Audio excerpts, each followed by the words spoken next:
All right, well, hi everybody. It's 12 o'clock on my clock, so we're going to go ahead and get our Talks on Tuesday started. I want to welcome you all to our December Talks on Tuesday webinar, Beyond the Snapshot, Understanding and Using Family Outcome Data. I'm Dana Childress, and I work with the Integrated Training Collaborative through the Partnership for People with Disabilities at VCU. Today's webinar is really going to focus on how local system managers and early intervention practitioners can use information gathered from our annual family survey, as well as some other great resources we're going to talk about today to improve outcomes for families. You know, we've spent a lot of time in our state the last couple of years, especially focusing on the child outcomes. But this webinar gives you an example to really take some time to think about what information we have, because we have a lot of good information, and how can we use it to improve family outcomes in our programs. Our presenters today include staff from the Infant and Toddler Connection of Virginia State Office. So we have Kyla Patterson, our policy consultant, Ann Brager, one of our technical assistance consultants, and Beth Tolley, the EI team leader, and Beth also oversees the monitoring. Charlenes is a local system manager with the Infant and Toddler Connection of the Shenandoah Valley. Charlene will be joining us today too to share her experience with using outcome data to make improvements in her program. So today's webinar is really going to focus on what information we have and help you think about how to use it. So we've got lots of great ideas and tools today, and we encourage you to share your ideas and the things you have happening in your system for how you've used outcome data to improve results in your system. For today's webinar, we'll be using lots of different tools to help you interact with the presenters. If you joined the orientation, I just went over several of them. If you didn't join the orientation, then we'll give you some help using those as we go along today. The main tool we'll use is our chat box tool, which is in the lower left-hand corner of your screen. This is our main tool that you can use to post questions, to answer questions today, and to comment throughout the webinar. Feel free to do that, to post questions and comments as folks are presenting. They'll try to address them as they're presenting, but if they miss anything, don't worry about it. I'm going to be tracking comments and questions, and we can address them at the end. We'll have some time then too. Please keep in mind that anything you post in the chat box can be seen by everyone on the webinar. So since we're talking about family outcomes, just keep that in mind, and of course, be mindful of family confidentiality as you're posting too. You should have received an email recently that had handouts that will be referenced today. So hopefully you have had access to those handouts and you have everything you need to learn today. With that said, I hope you enjoy the webinar, and we're eager to hear what you're already doing and to hear what kind of support you need and questions you have. So with that, I'll go ahead and turn it over to Kyla. Thanks, Dana, and thanks to all of you for joining us today to talk about the family outcomes, how we measure them, and how we can use some of that outcome data to plan for system improvements. Just to get us started, I wanted to remind everyone that there are 3 federally required family outcomes that are designed to measure the impact of early intervention on families, and you can see those on the screen. So we look at the percent of families reporting that early intervention helps their family know their rights, effectively communicate their child's needs, and help their child develop and learn. And those 3 outcomes make up indicator 4 of the annual performance report that we have to submit to the U.S. Department of Education every year. So we measure and report on these 3 family outcomes annually. And as you can see, there's really an emphasis in those outcomes on measuring the ways that early intervention builds families' competence and confidence in areas that will help ensure they can effectively support their child even beyond early intervention. In order to measure the 3 family outcomes, we use an annual family survey. And just as a bit of history, Virginia actually had a family survey long before the 3 federally required family outcomes came along. That original survey that we used a long time ago was about measuring family satisfaction with early intervention. And that's very different from measuring impact or outcomes. So once the purpose of the family survey shifted to measuring these family outcomes, we began using a different survey, one that was developed and validated by the National Center for Special Education Accountability Monitoring, which is called NCSEAM for short. And that NCSEAM survey has 2 scales. It has a 22-item impact on family scale, which measures the extent to which early intervention helped families achieve positive outcomes, including the 3 federally required outcomes. And there's also an optional 25-item Family-Centered Services scale that measures the quality of family-centered services provided to families. And we in Virginia originally did use both of those scales, and I'll talk a minute about some changes that we've made since then. But you might also be interested to know that 41% of the states and U.S. territories currently use this same NCSEM survey that we do. I mentioned some revisions. In 2011 and 2012, we did make some changes to the survey based on input from a stakeholder group. And those changes included eliminating that optional family-centered services scale. We were responding to feedback that overall it was a very long survey for families to complete, and so we wanted to focus primarily on that impact on family scale that helps us measure the outcomes. At that time, we also added an option for a family to reply that a particular item did not apply to them. And then we also substituted some survey items.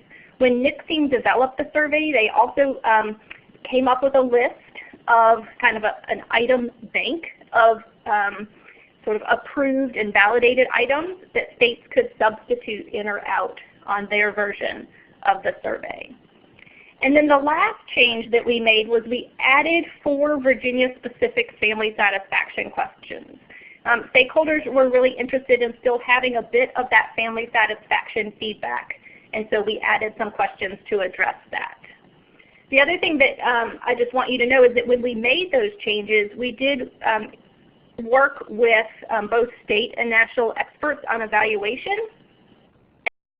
and experts on the NCSEM survey itself to be sure that when we made those changes, we maintained the validity of the survey.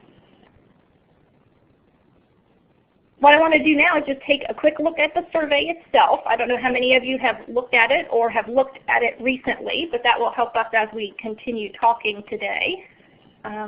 So this is the front page of the survey. You don't need to try to read all of the items here, but I wanted you to sort of get a look at what the survey looks like overall. The resource list that we provided ahead of the webinar today and that will be posted with the recorded version of the webinar does provide a link to the survey, so you can go back and look at it more closely later. But this is the front page of the survey. I've cut off the top just to make it a little bit bigger.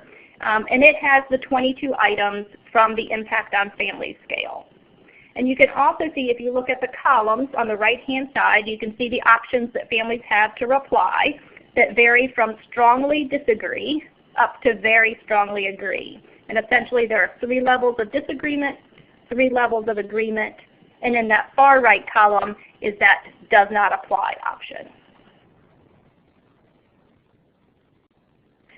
This is the second page or the back of the survey, and you can see here the 4 family satisfaction questions that we've added for Virginia, and then at the bottom some just basic demographic information.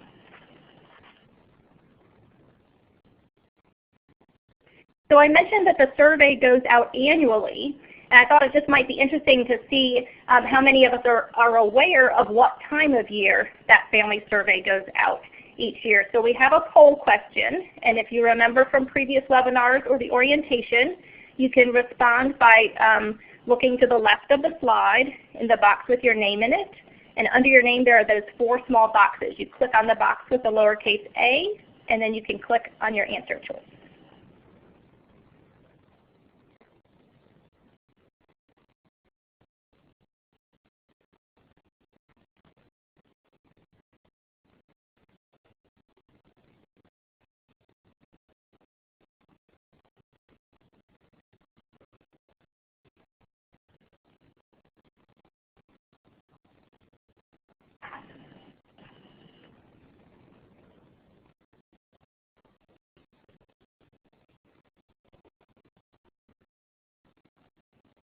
I'll just give you a few more seconds to click in with your replies to the poll question, again using the box with the lowercase a that's under your name.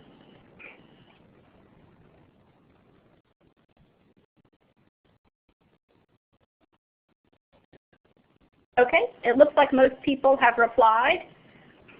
And it looks like the vast majority of folks selected B, spring, and that is correct. The survey goes out annually in the spring. We contract with Old Dominion University, with ODU, to do the survey for us.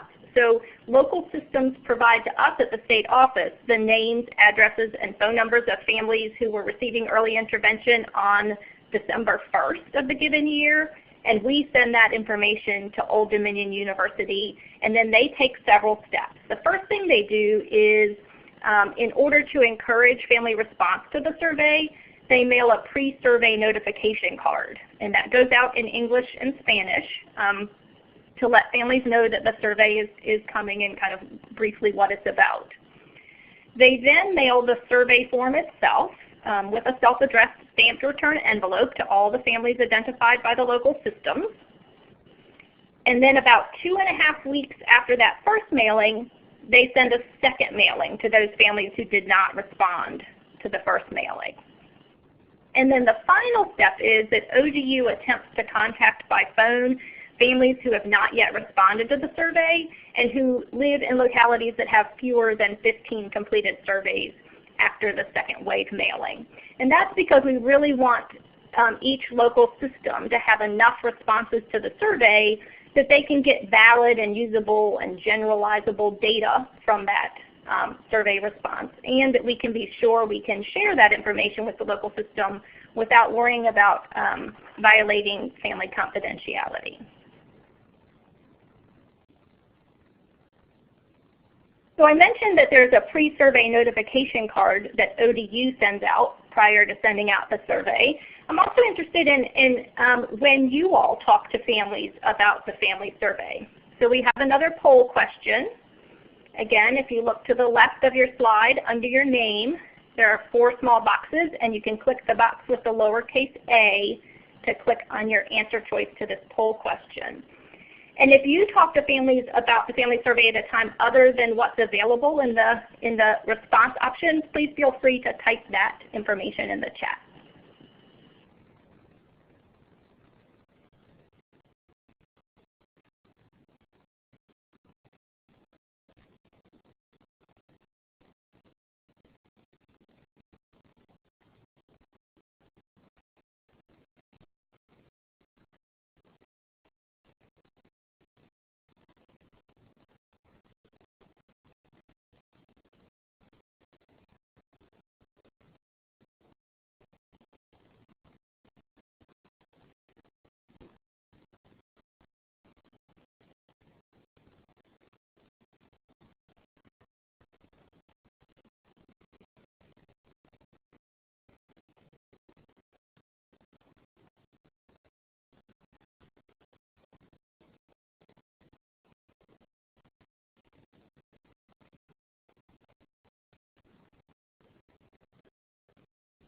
Okay, it looks like the numbers have stopped increasing, so I think folks who are going to respond have done that.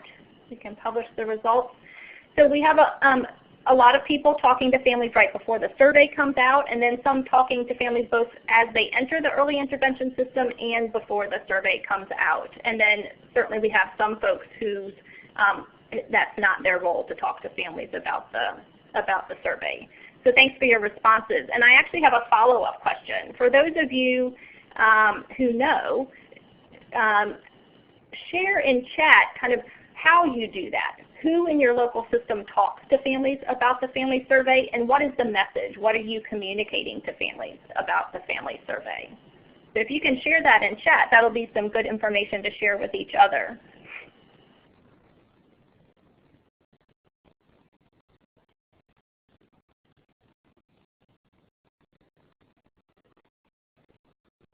So in the Roanoke area, service coordinators are the ones typically talking to families.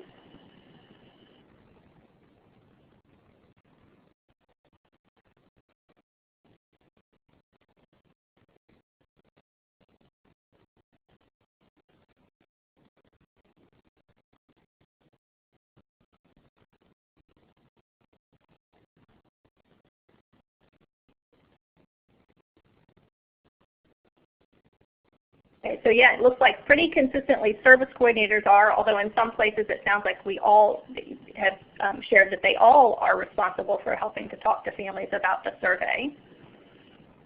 And it looks like sharing that the survey is coming and that it's important for families to complete it and mail it back. Yep, great. And Fairfax sends out some information in their newsletter with an article that encourages them to respond. And sharing the message that we use it for system improvement. Those are great things to be sharing with families.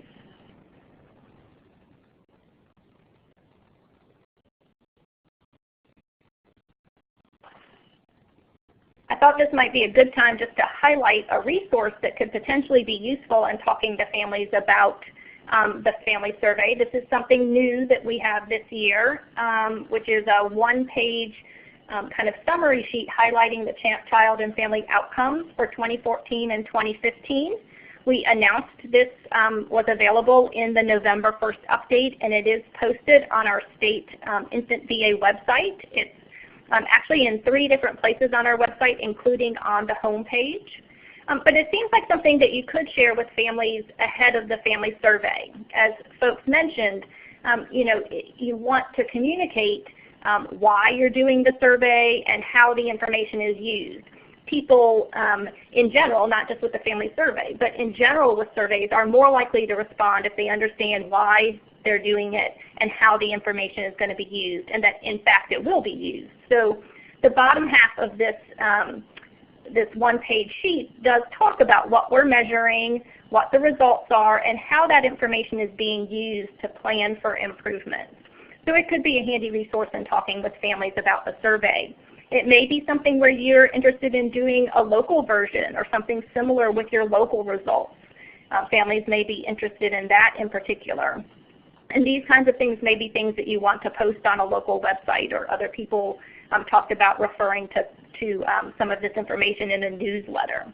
So I wondered if folks had had a chance to take a look at this resource yet, and whether you had thought about other ways that you might use it to communicate with families in your local system.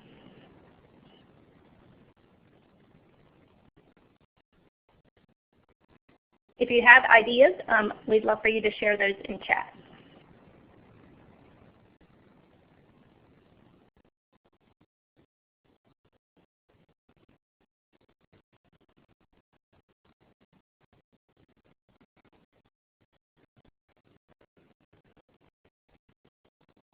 Sure, I can repeat the question. I wondered if folks have other ideas about how they might use this one-page resource that highlights the child and family outcomes in their local system.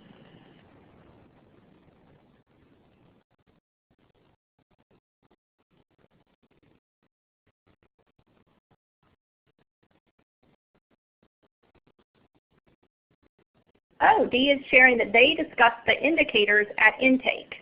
If the family is wanting to move to eligibility, because it helps explain the early intervention process. Sure, that's a great idea. And then introducing at assessment time. Yes, because they are so completely connected to our mission and key principles, it helps reinforce that message about what early intervention is all about. And Dana suggests maybe posting it on a local early intervention program's website. Sure. Oh, and Roanoke sharing that it's great for us as service coordinators to see which areas need improvement. And that is actually the perfect segue into our next slide. Also, Debbie sharing it may help new families understand that their opinion is important. Absolutely. So I thought before we talked more about how the survey is scored and how we determine the percentage of families meeting each of the 3 family outcomes, that it might be worth taking a minute to just think about that kind of why is this important to me question.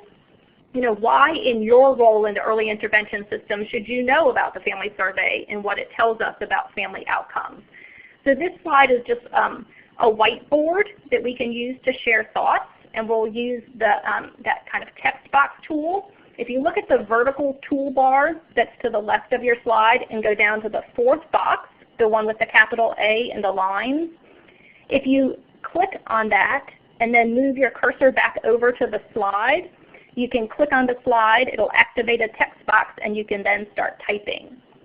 So again, the question is, why are the family outcomes and the survey information important to you in your role in early intervention?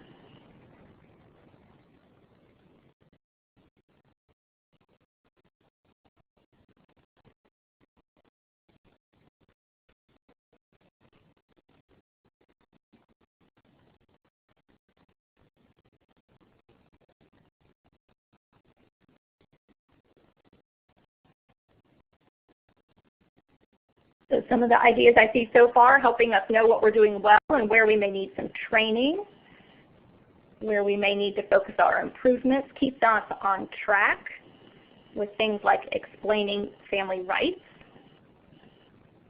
helps improve service delivery,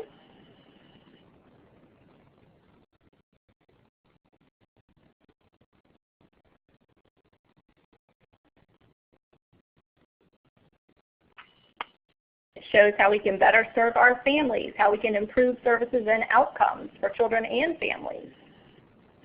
That information can help us as service providers or administrators better understand the parent's perspective.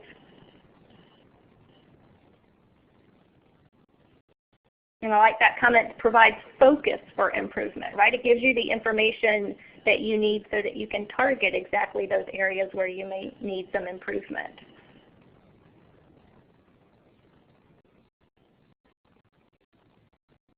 Oh, and there's a really important comment too. Demonstrates the value of the family's voice in the system and in improvement. Absolutely.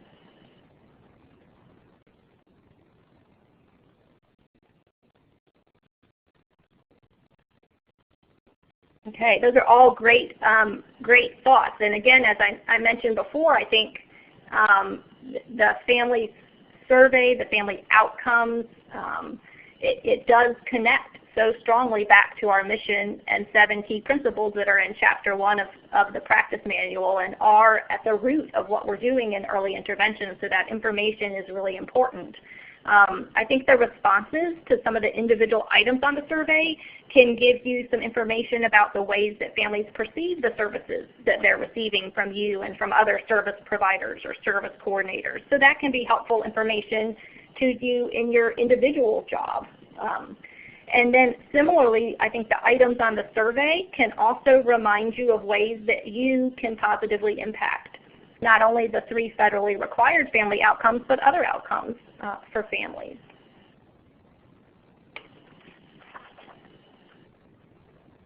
Okay, so let's think a little bit about scoring and results on the survey.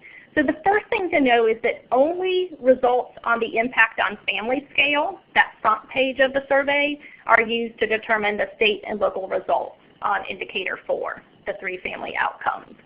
And the most important thing to understand about the scoring of the survey is that each returned survey receives an overall score between 0 and 1,000. And that score is based on the family's responses to all 22 items on the scale. So we know we've got a score for each family or for each returned survey based on the full set of questions. So somehow we have to know what score on the survey equates to meeting each of the 3 family outcomes.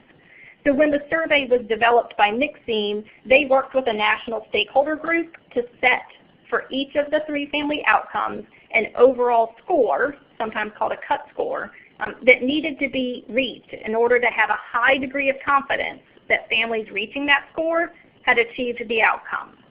And you can see on the screen the score that's needed for each of the 3 family outcomes. And I want to talk just a little bit more about this because to me this is where you can really see the difference between a satisfaction survey and an impact survey that's truly measuring outcomes. So let's use indicator 4A, families knowing their rights, kind of as an example. There is an item on the survey that specifically says, over the past year, early intervention services helped me know about my rights concerning early intervention.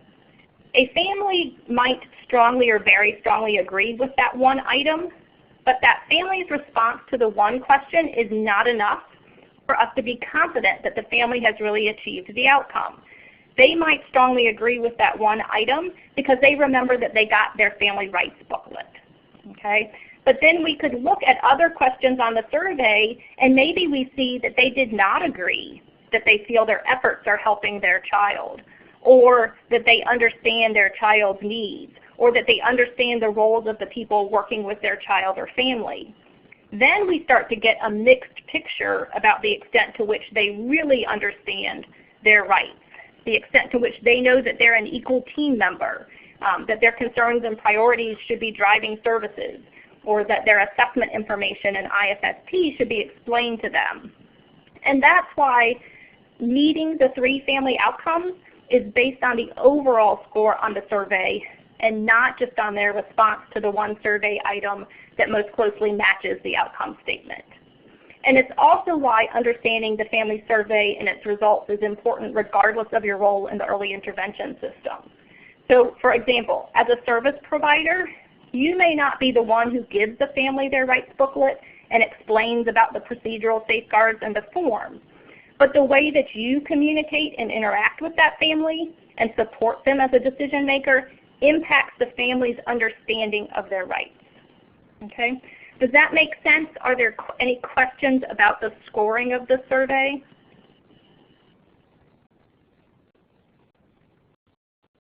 If you have a question, feel free to type it into the chat.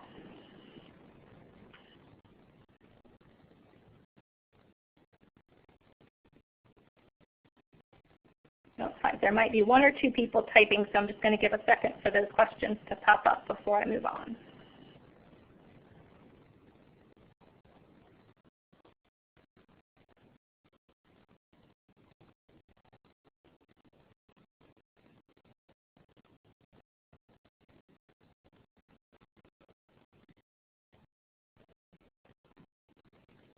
Okay, I don't see anything coming into the chat, so I'll move on. We can always come back if you have a question. So I actually have a question for you. So one more thing about scoring on the family survey. Remember that when we looked at the survey, on the agree side of the response options, the families could choose agree, strongly agree, or very strongly agree. And there's been some confusion in the past about how those different levels of agreement factor in the scoring. So I have a little true-false question here so we can all check our understanding. So the question is, agree, strongly agree, and very strongly agree responses all get credit when the survey is scored. Is that true or false? And to respond, we're going to use the pointer tool. So in that vertical toolbar to the left of your slide, if you click on the second box, the one that may have like a sunburst in it, you can pick up a pointer and then you can click on either false or true to provide your response.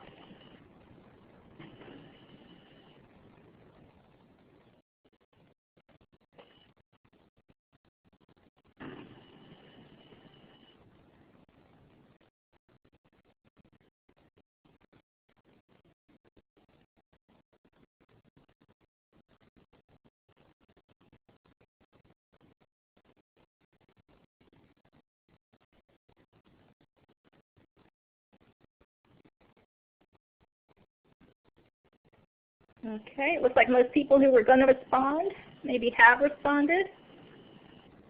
And it looks like we've got a mix of responses, so this is a good topic for us to talk a little bit more about. So the answer here is true.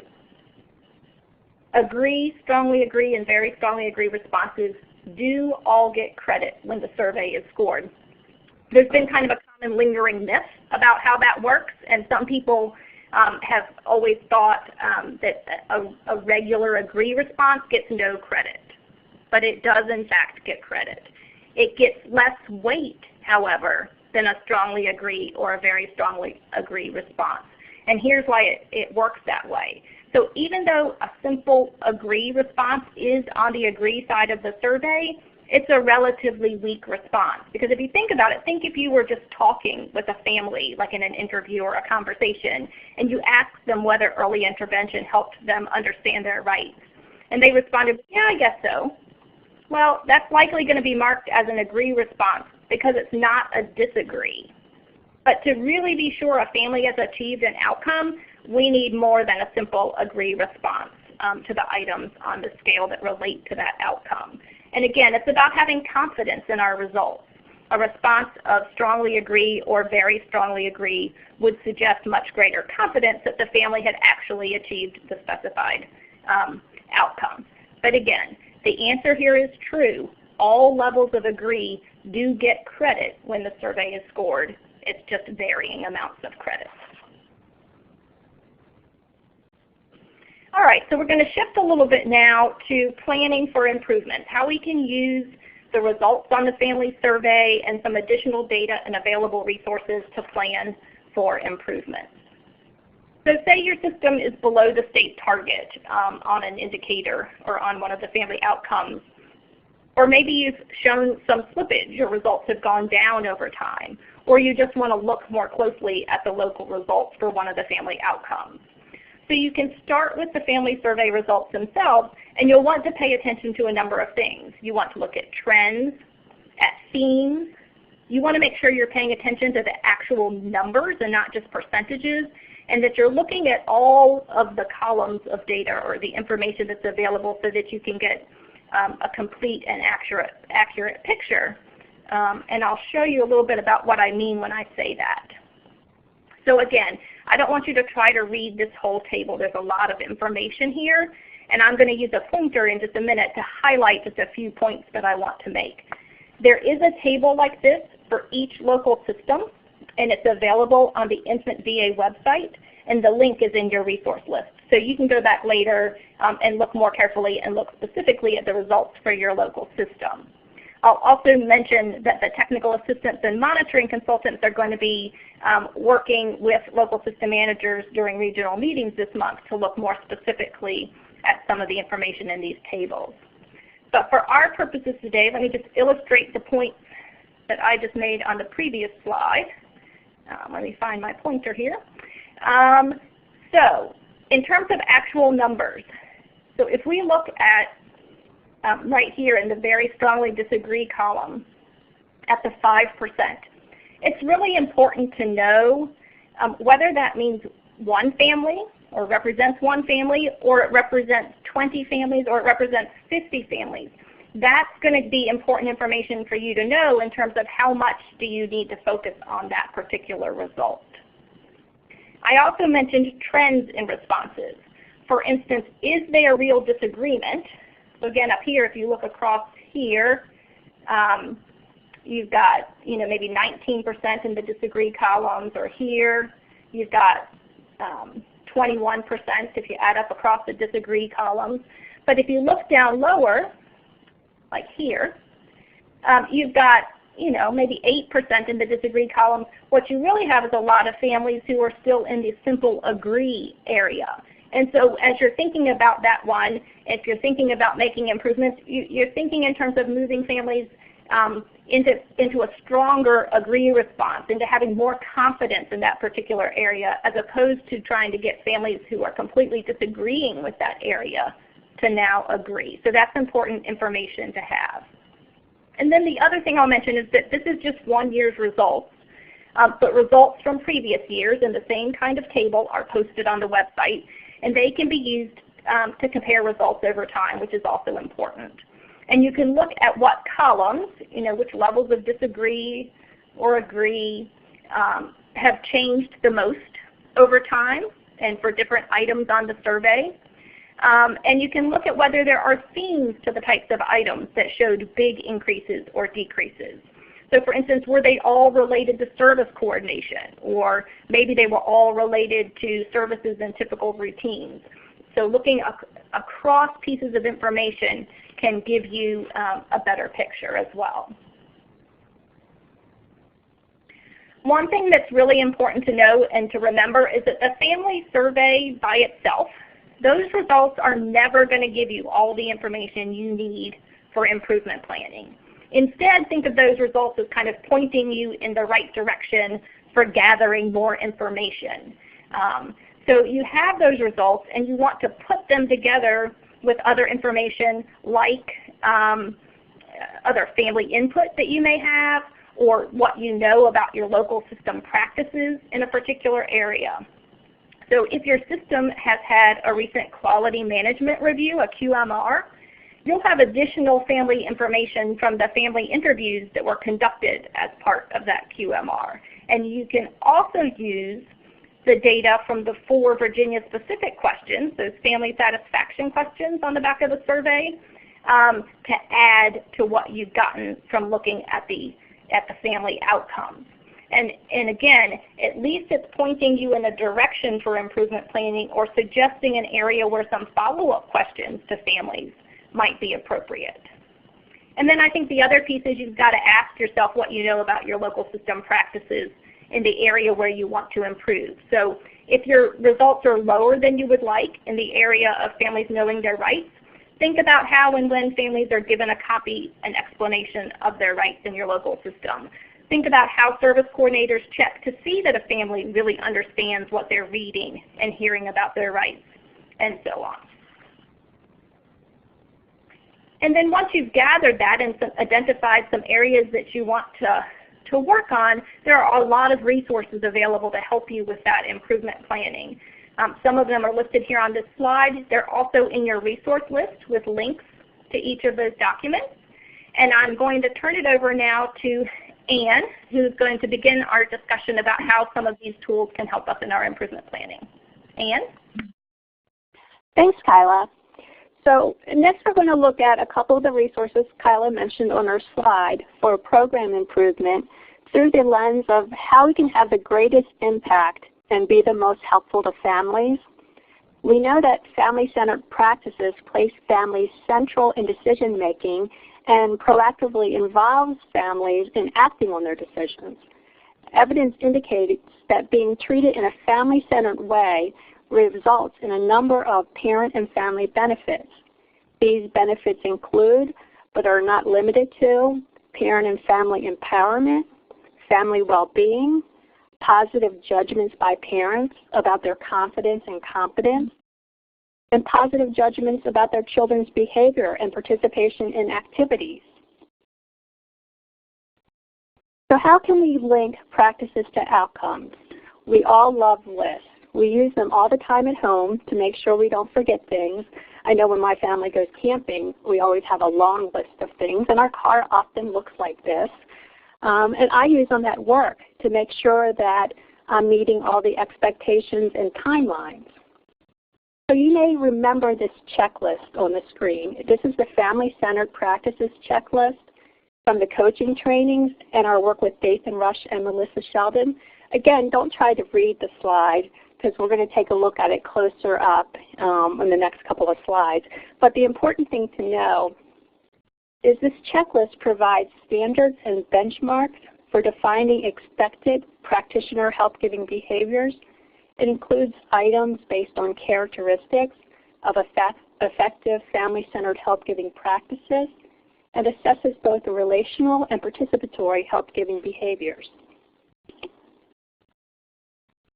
So here's the top of the first section of the checklist enlarged so you can see it.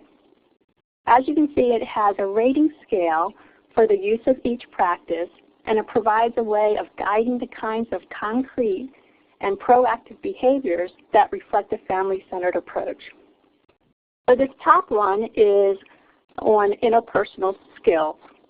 The ratings, as you can see, go from 1 to 4, with being 1, yes, the practice was used, 2, the practice was partially sometimes done, 3, the practice was not used, the opportunity was missed, and then NA, no opportunity to observe the practice. So then on the right side of the column, there's an opportunity to write down examples, comments, or reflections related to the practice. So as you reflect on another section, this one is on family choice and action. Take a minute and write down in chat how you might use this resource to ensure families are achieving outcomes in a meaningful way.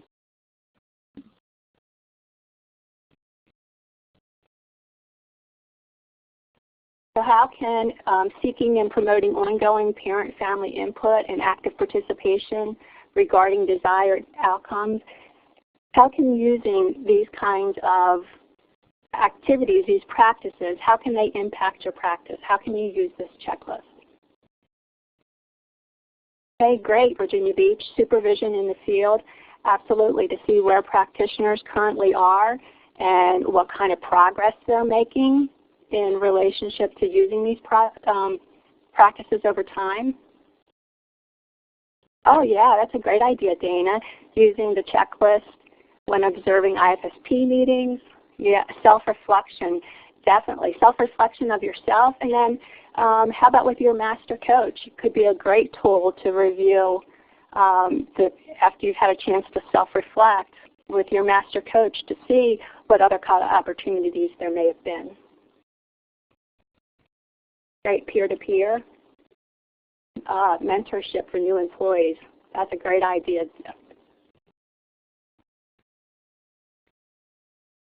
Okay, so let's move on.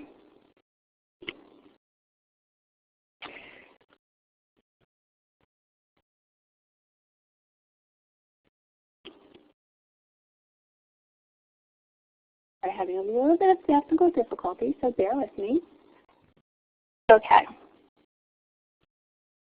So this next resource is, this document may be very familiar to you. This is the Relationship of Quality Practices to Child and Family Outcome Measurement Results. It's often referred to as the Quality Practices document out in the field, and it was introduced to you as a resource during the trainings for the integration of child outcomes into the IFSP process. The version that has been aligned with Virginia's process can be found on both your resource list and the Infant VA and EIPD.VCU websites.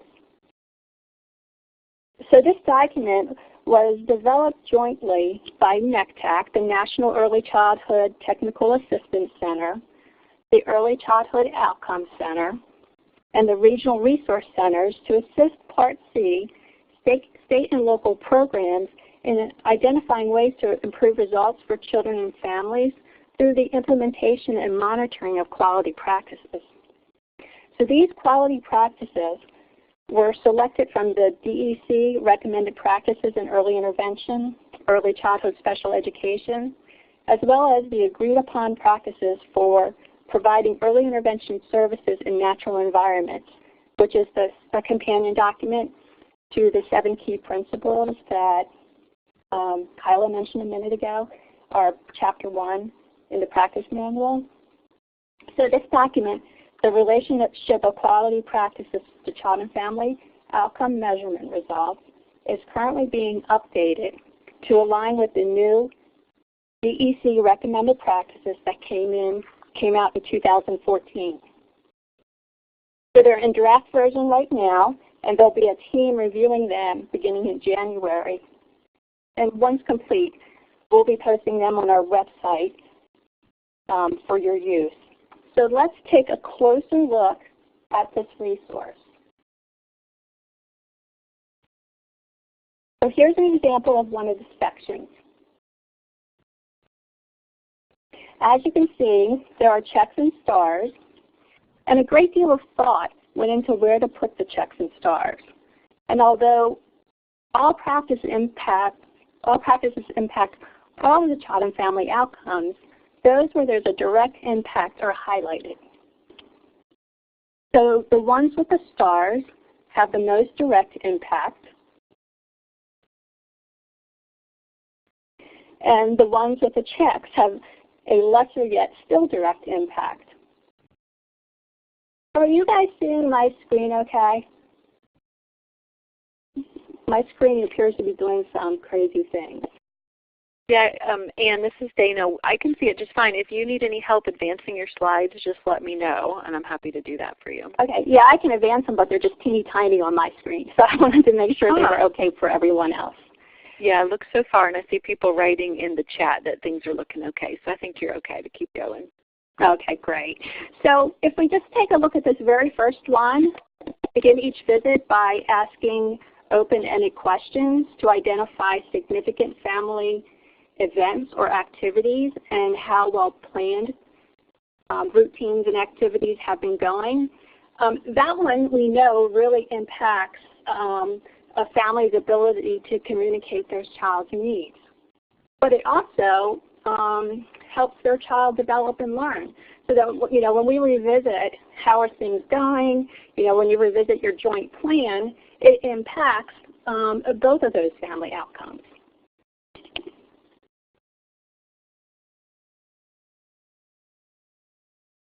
Okay, so let's take a look at quality practices number 4 as it relates to assessing the functional needs of a child. We're going to look at the second bullet, help the family decide how they want to participate in their child's evaluation and assessment. So using your check mark or your Kyla's sunburst, which we're going to call a starburst, take a look at which family outcome or outcomes is most greatly impacted by helping the family decide how they want to participate in their child's evaluation and assessment. So to find your check mark or your starburst, remember it's the vertical toolbar on the left, second bullet down.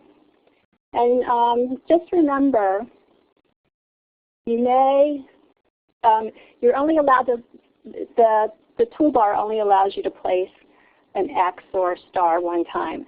So yes, it may, in fact, more than one or two or all the outcomes, but the toolbar alone is only going to allow you to enter it one time. So it looks like, from what I can see, definitely helps the family understand their rights. These are one of those things that actually leads up to that, one of those items that helps the family understand their rights. It may not be that they just got their rights booklets and they know their rights, but understanding how they can participate in an assessment is part of that. And definitely, yes, understanding or helping their child, communicating their child's needs. I'm seeing the small screen, so if I misspeak, somebody please help me. So then let's try one more. Let's look at the 4th bullet. Inform the family that information they share about their child's skills is very important since they see their child in multiple settings and over time. Which outcomes, family outcomes, does that impact?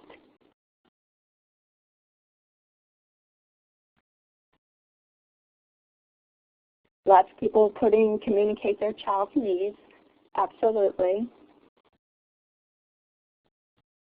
Definitely helping their child develop and learn.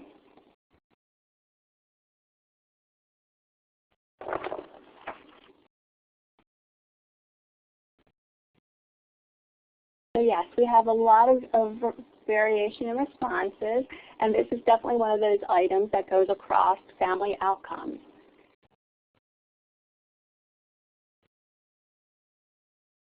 Okay, so as you look at one more section of the Quality Practices resource, which happens to pertain to transition, how might you use this tool or sections of it in your local system, either as a supervisor or as a provider and coach? So can you take a few minutes and share in chat?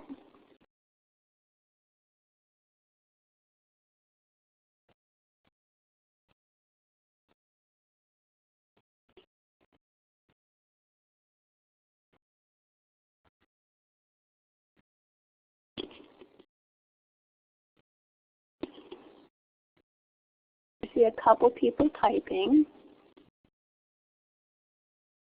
Yes, Fairfax, if you're scoring low on a particular outcome, you can look up the practice related and target that for training, mentoring, and support. That's a great idea.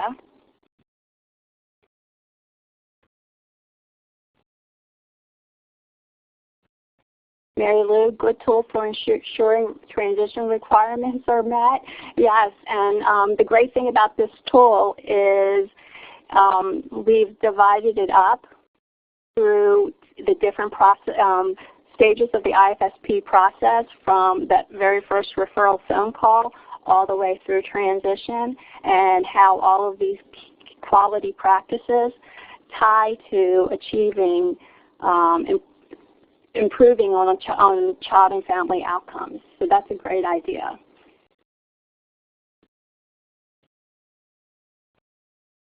Any other thoughts? I know some systems have used it. They've taken all the X's or all the stars and the checks off of it to see, to do some self-assessments. And how about orientation of new providers? Does anybody see that this is a valuable tool for that?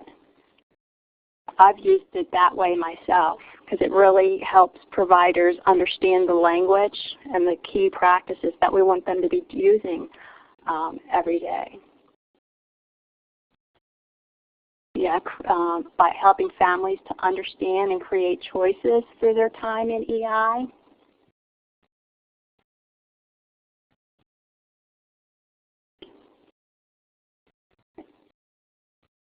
And it looks like we might still have one or two people more typing. I think one of the most important uses for it is just really helping your providers and service coordinators recognize how what they're already doing has such a big impact on family outcomes.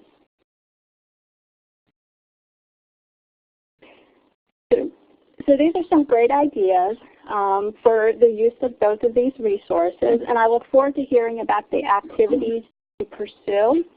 So now I'm going to turn it over to Charlene to discuss how her system in Shenandoah has used it.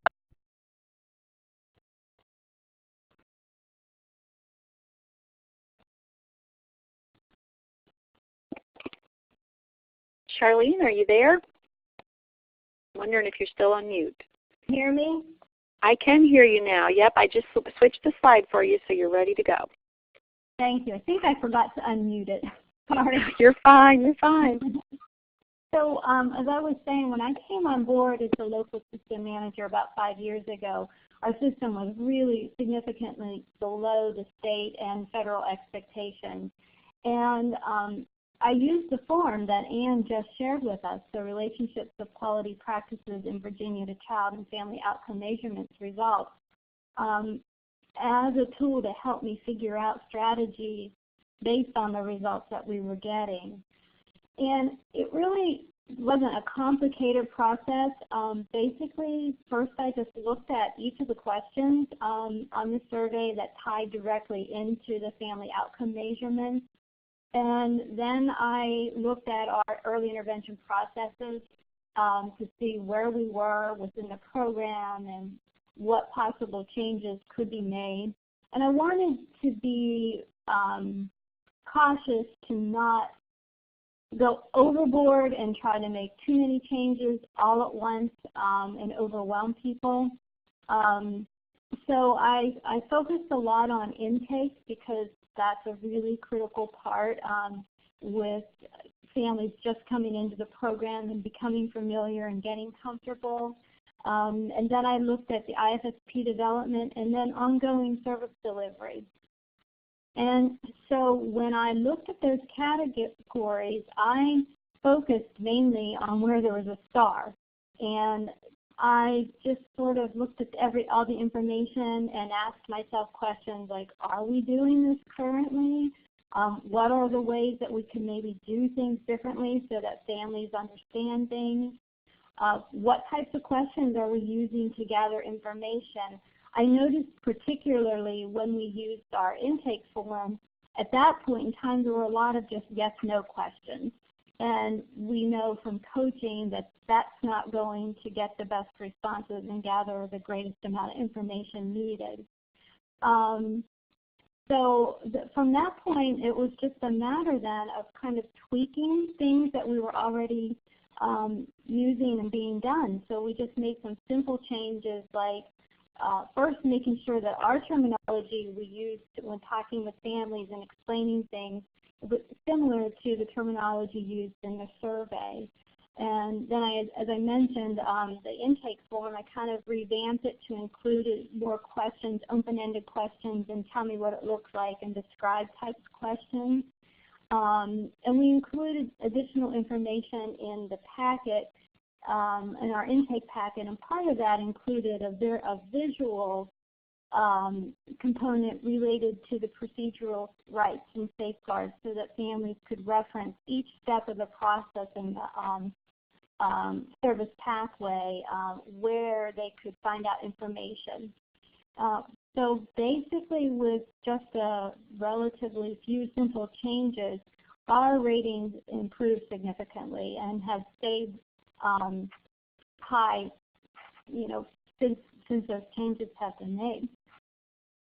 And if anyone would like some of the information we used, I'll be happy to share it with you. If you just want to email me and let me know, and I will turn this over to Beth. I can take it off mute. This next slide is one that we had a group of local system managers kind of give us some tips as we were putting this together. And one of the things that they said to us is that really keep in mind that the purpose of the survey, that it's an opportunity to use the information to improve results for kids and families. It's not a pass-fail test. It's really the value in it is so you can see how you're doing and where you might focus some improvement. So with that in mind, as a technical assistance consultant for most of my time here at the office, I heard a lot of great strategies that folks have used, and we wanted to take the last few minutes of this webinar for folks to share with each other on the whiteboard here what has been successful for you. So if you will use it's the fourth one down again, the text box. Oh, why did it do a rectangle? Oh, fourth one down, if you will share some of your strategies, because I've really heard a lot of great things from folks across the years. What specific strategies have you used successfully?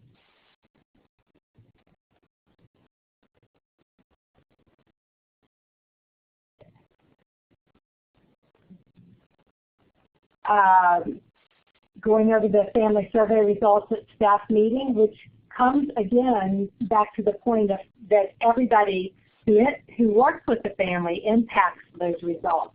And I see that's also reflected in this line, trainings targeted for all providers, even contractors, and sharing the results at staff meetings.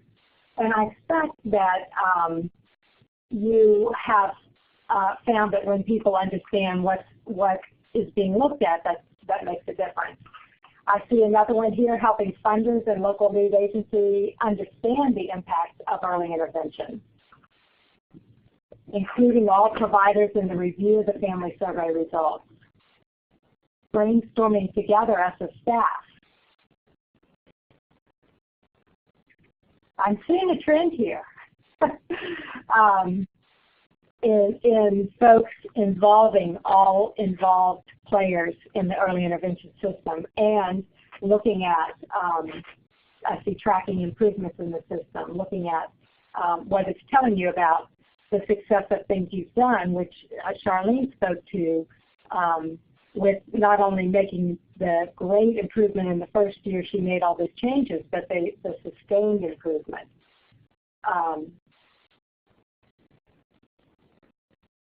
I see someone else typing. We are almost to the end of this. Gosh, you guys have been great participants. Work groups with stakeholders to work on improvement, improving specific areas. Well, these are great suggestions, and again, I really see how you all are involving the whole team. That's fabulous. So I think the only thing left to do at this point, again, a reminder that this will be a topic at the regional meetings. And if you guys have questions and want to correspond directly with any of the presenters, our email addresses are here. So thank you for your participation today, and also for all you are doing that's making such a difference in the lives of kids and families. Thanks, Beth. I didn't see that we missed any questions as we went through. You guys who are on the line can see that Jeannie reposted in links to the resource list and to the PowerPoint slides if you want to download them and share them with your staff. If you do have any questions that weren't answered earlier in the presentation, we can hang on a minute or two to give you a time to check them in, to type them in. I do see that it looks like 1 or 2 people might be typing. Also wanted to let you all know this webinar will be archived probably within the next few days and posted to the Talks on Tuesday page on the Virginia Early Intervention Professional Development Center website.